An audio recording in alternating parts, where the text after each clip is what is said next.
শাকিব খানের এই 10টি অজানা তথ্য জানলে আপনি অবাক হবেন। আসসালামু আলাইকুম বন্ধুরা, ঢালিউড কিং খান যাকে গোটা বাংলাদেশ চেনে, কিন্তু আপনি কি জানেন একসময় তিনি নায়ক নয় বরং ডাক্তার বা ইঞ্জিনিয়ার হতে চেয়েছিলেন। ভুল তো বোধহয় অনেকগুলোই ভুল হয়ে গিয়েছে।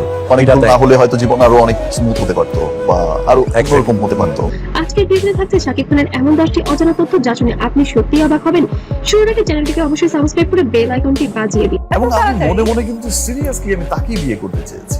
গুলশানেরই একটা এবং আমার মনে হচ্ছে প্রথমে অজানা তথ্য, শাকিব খানের আসল নাম কিন্তু শাকিব খান নয়। শাকিব খানের জন্ম নাম মাসুদ রানা। তিনি 28 মার্চ 1979 সালে জন্মগ্রহণ করেন। মাসুদ রানা থেকে শাকিব খান হয়ে ওঠার গল্প কিন্তু চমকপ্রদ। দ্বিতীয় তথ্য হচ্ছে নায়ক হওয়া তার স্বপ্ন ছিল না। শৈশবে শাকিব খান ডাক্তার বা ইঞ্জিনিয়ার হওয়ার স্বপ্ন দেখতেন। এক সাক্ষাৎকারে তিনি বলেছিলেন যে তিনি একজন ডাক্তার হতে চেয়েছিলেন কারণ তিনি একজন বিজ্ঞানের ছাত্র ছিলেন, কিন্তু ভাগ্য তাকে নিয়ে গেল সম্পূর্ণ ভিন্ন পথে। তৃতীয় তথ্য হলো অভিনয়ের আগে তিনি ছিলেন নাচের ভক্ত। তার নাচের প্রতিও আগ্রহ ছিল। শাকিব 1995 সালে চলচ্চিত্র কোরিওগ্রাফার ও অভিনেতা আজিজ রেজার সঙ্গে পরিচিত হন এবং তার অধীনে একটি নাচের কোর্স সম্পন্ন করেন। চতুর্থ তথ্য হলো সিনেমায় আসাটা ছিল পুরোপুরি আকস্মিক। 1998 সালে তিনি আজিজ রেজার সঙ্গে হঠাৎ বাংলাদেশ ফিল্ম ডেভেলপমেন্ট কর্পোরেশন বা বিএফডিসি তে যান। সেই সময় বিএফডিসি তে ছিল বাংলাদেশের একমাত্র বড় স্টুডিও, আর সেখানেই শাকিব খান এক ফটোগ্রাফারের সঙ্গে লাইফের অনেক আপস এন্ড ডাউন দেখেছি। আমি অনেক উত্থানও দেখেছি ক্যারিয়ারের, আবার আমি ক্যারিয়ার খুব খারাপ সময়ও দেখেছি। তো মানে কাছের মানুষকেই চেঞ্জ হতে দেখেছি। পরিচিত হন, যিনি তাকে একটি ফটোশুটে অংশ নিতে বলেন। পঞ্চম তথ্য হলো তার অভিষেক সিনেমা কিন্তু প্রথমে তাকে তারকা বানায়নি। 1999 সালে অ্যাকশন রোমান্টিক ছবি অনন্ত ভালোবাসার মাধ্যমে তিনি চলচ্চিত্রে অভিষেক করেন। যদিও এই ছবিটি তাকে বিস্তৃত খ্যাতি এনে দেয়নি, কয়েক বছর পর ধীরে ধীরে তিনি শীর্ষে পৌঁছান। ষষ্ঠ তথ্য হলো এটি হয়তো সবচেয়ে চাঞ্চল্যকর। 2017 সালে 10 এপ্রিল এক আকস্মিক টিভি সাক্ষাৎকারে অভিনেত্রী অপু বিশ্বাস প্রকাশ করেন যে শাকিব খান 2008 সালে 18 এপ্রিল ঢাকায় তার বাসভবনে গোপন অনুষ্ঠানে তাকে বিয়ে করেছিলেন। তিনি আরো জানান যে তাদের একটি ছেলে আছে, আবরাম খান জয়। তিনি 2016 সালের 27 সেপ্টেম্বর ভারতের কলকাতার একটি ক্লিনিকে জন্মগ্রহণ করেন। এবং সপ্তম তথ্য ছিল তাদের সম্পর্কের পরিণতি। 2017 সালে 22 নভেম্বর শাকিব খান তালাকের জন্য আবেদন করেন এবং 2018 সালে 22 ফেব্রুয়ারি দম্পতি তালাক সম্পন্ন হয়। একসঙ্গে কিন্তু তখন আমরা বুঝে যাই যে এটা আমার ভুল।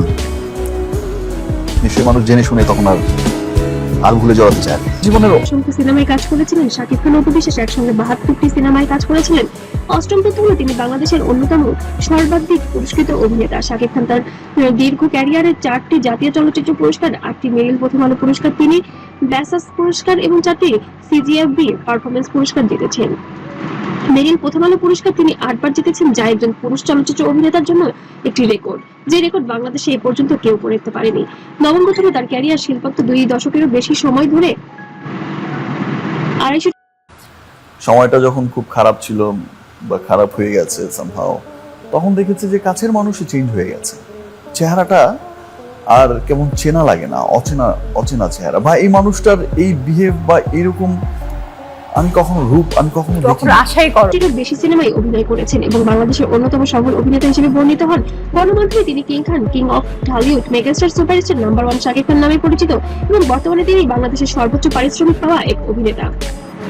দশম এবং শেষ সত্য, অভিনয়ের বাইরেও তিনি সফল। শাকিব খান ঢাকায় যমুনা ফিউচার পার্কে রেড কিচেন নামে একটি রেস্টুরেন্ট চালান। মালিক তিনি। 2016 সালে এবং 17, 18, 19 এবং 2019-20 টানা তিনি অর্থ বছরে বাংলাদেশের অন্যতম সর্বোচ্চ করদাতা ছিলেন। আর একটা মজার তথ্য হলো শাকিব খান ক্রিকেট খেলার ভক্ত। তিনি বাংলাদেশের জাতীয় ক্রিকেট দলের ক্রিকেটার সাকিব আল হাসানের ভক্ত ও বন্ধু। তো বন্ধুরা, একজন সাধারণ ছেলে মাসুদ রানা থেকে ঢালিউড কিং খান হয়ে ওঠার এই যাত্রা সত্যিই অনুপ্রেরণাদায়ক। কোন তথ্যটি আপনাকে সবচেয়ে বেশি অবাক করেছে অবশ্যই কমেন্টে জানাবেন। আর আজকের ভিডিওটি ভালো লাগলে অবশ্যই লাইক করবেন, বন্ধুদের সাথে শেয়ার করবেন এবং এমন আরো তারকাদের অজানা তথ্য পেতে চ্যানেলটিকে সাবস্ক্রাইব করে সঙ্গে থাকুন। ভালো থাকুন, সুস্থ থাকুন, আল্লাহ হাফেজ।